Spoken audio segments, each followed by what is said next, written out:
लोग समझते हैं कि हम जब किसी को क्रिटिसाइज़ करते हैं या बुरा भला कहते हैं या क्रोध करते हैं तो हम दूसरे का नुकसान करते हैं। कभी यह महसूस नहीं करते हैं कि इससे अपना नुकसान होता है। उदाहरण के तौर पर अगर हम लें, जब किसी व्यक्ति के ऊपर हमको कीचड़ फेंकना हो तो पहले हम कीचड़ को अपने हाथ में लेते हैं, फिर उसके बाद उसके ऊपर फेंकते हैं।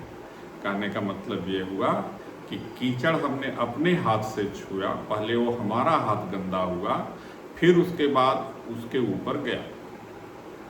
उसी तरह से अगर हम ये सोचें कि अगर हम अपने किसी को बुरा भला कहते हैं और उसको उसके ऊपर क्रोध करते हैं, गाली गलौज करते हैं, तो पहले या किसी को हम नीचा दिखाना चाहते हैं, किसी से द्वेष करते हैं, तो पहले हम जो है अपना मस्तिष्क खराब करते हैं, अपनी आदत खराब करते हैं, अपने को दुखी करते हैं।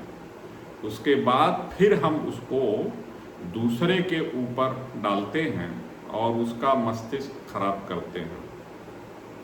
अब इसमें 3 तरह की क्रियाएं हो सकती है।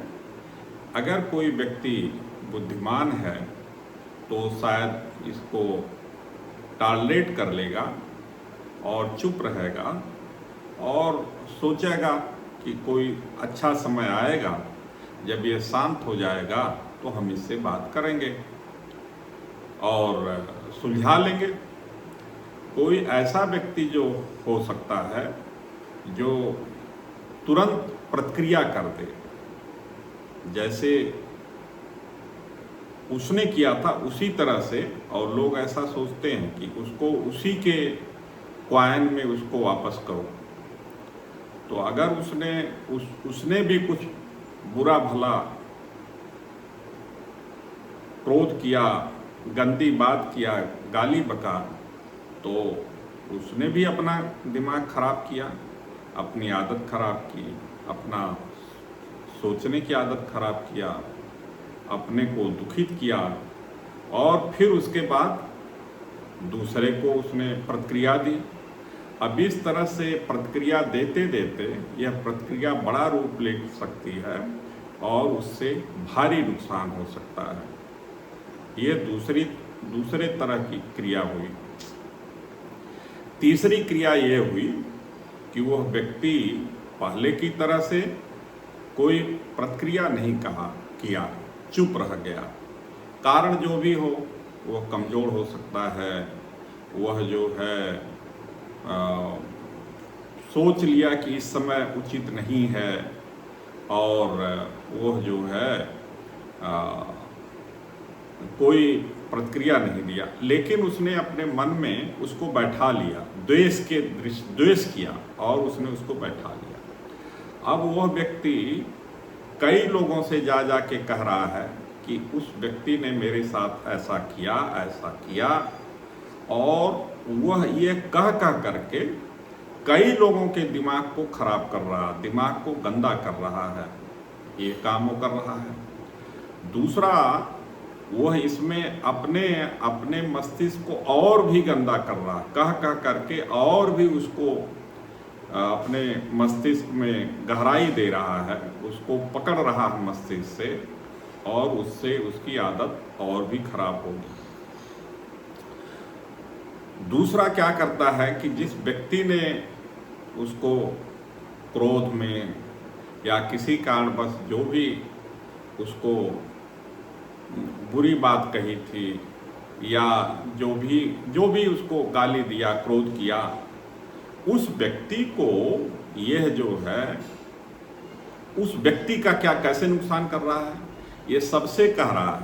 और इससे जो है अगर कोई समाज में प्रतिष्ठित व्यक्ति है या जिसने कहा वो प्रतिष्ठित व्यक्ति है, तो वह जो है अपनी प्रतिष्ठा खोएगा, क्योंकि ये सबसे जाके कह रहा है, इसलिए उसकी प्रतिष्ठा जो है धूमिल होगी और यह आदमी जो है उसकी प्रतिष्ठा को और खराब करेगा। तो अगर कोई सम्मानीय व्यक्ति है तो उसको बहुत केयरफुल रहना चाहिए। अब ये अगर केयरफुल नहीं रहेंगे, ऐसे ही व्यवहार करेंगे, तो या तो प्रतिक्रिया होगी, बड़ा बवाल होगा, या तो जो है वो है उनकी प्रतिष्ठा पे धक्का लगाएगा। सबसे होशियार व्यक्ति वो है जिसने कोई प्रतिक्रिया नहीं दी और वह सुटेबल समय के लिए, क्रिया के लिए वह इंतज़ार कर रहा है, और जब देखेगा कि वो व्यक्ति शांत हो गया है तो उसके पास जा कर के और प्रेम से उससे बात करके और उसको या तो समझा देगा या तो पूछ लेगा कि भाई आप ऐसा क्यों समझ रहे हैं, और अपने में वो सुधार कर लेगा। इसी तरह से इसकी एक कहानी बुद्धिज्म में आती है कि बुद्ध जी जो है कहीं जा रहे थे और कोई व्यक्ति था जो उनको बहुत गाली देने लगा, और गाली देता रहा और बुद्ध जी शांत रहे। जब वह गाली दे के थक गया और शांत हो गया तो बुद्ध जी ने उससे पूछा कि बताओ, अगर कोई व्यक्ति तोहफा गिफ्ट देता है और अगर दूसरा व्यक्ति उस गिफ्ट को नहीं लेता है तो वह गिफ्ट किसके पास रहता है? तो उसने कहा कि जो व्यक्ति गिफ्ट दे रहा था उसी के पास रह जाएगा। तो उन्होंने कहा कि भाई तुमने गाली बहुत दी लेकिन हमने उसको स्वीकार नहीं किया, तो अब गाली किसके पास रह जाएगी?